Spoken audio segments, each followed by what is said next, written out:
Hi! In front of me is HAFURY GT20 and today I would like to show you how you can switch on or off the location of this device.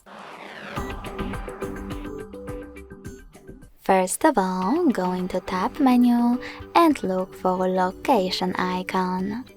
When you find it, click on it. In this pop-up to disable location, you need to tap on Close. To enable it, select Turn on Location.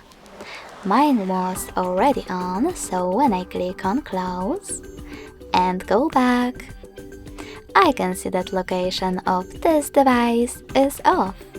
If you wish to switch it back on, click on the same No Gray shortcut. You can always just go into Settings, scroll down and look for Location section over here. Then click on this switcher next to Use Location to turn it off or on. Thanks so much for watching. If you enjoyed this video, don't forget to leave a like, comment and subscribe. Bye!